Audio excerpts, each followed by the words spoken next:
好，我是坤坤。天气寒冷，昼夜温差变大，很容易感冒，或者是感觉到喉咙不舒服，尤其是我们的肺脏呀，在这个时候容易受到倾斜。那保护好我们的肺脏，在这个时候就非常重要了。有的时候咳嗽呢是一种刺激性的干咳，喉咙总是感觉不舒服，或者是咳嗽有痰。还有一种情况下就是咽喉的不适，吐之不尽、咽之不下的感觉。虽然不是什么大毛病，但是难受起来也让人非常的不舒服，吃不香，睡不着。今天给大家分享在我们身体上的2个止咳开关，可以去帮助我们润肺、护肺、清痰止咳、解表散邪。那首先第一个位置呢，就在我们的手掌上，是我们的大鱼际。大鱼际非常好找，就在我们的大拇指这一侧，手掌肉比较厚的这个位置。鱼际的位置有解表、清热、通利咽喉的作用。我们可以先这样去推一推，然后让另外一只手的拇指这样向下去点掐。这个力度呢可以稍微大一点，出现酸胀感为宜，两边都去做。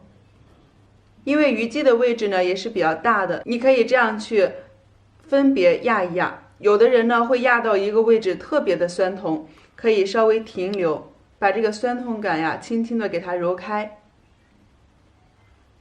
左右两边分别去做，可以这样去做1到3分钟左右，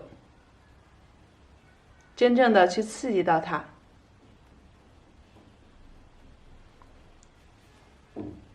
点按完之后呢，我们可以把2个鱼际这样碰到一起，然后去搓热，感觉到微微发热的状态就可以了。第2个位置呢，就是我们的大椎了，在我们脖颈的后侧。我们去按摩大椎的时候，可以这样先把手心快速的搓热，然后手呢这样去放，把一只手向下来以后，另外一只手就这样。这个大椎穴对于平时有一些头疼，尤其是头发紧、怕风，总是感觉身上不爽利，咽喉呢不舒服，尤其是这种有一点刺激就想咳嗽，比较有帮助。我们这样去搓揉100到200次。去搓揉的过程中微微低头就可以了，不要低头太多，找到一个自己适合的力度和速度。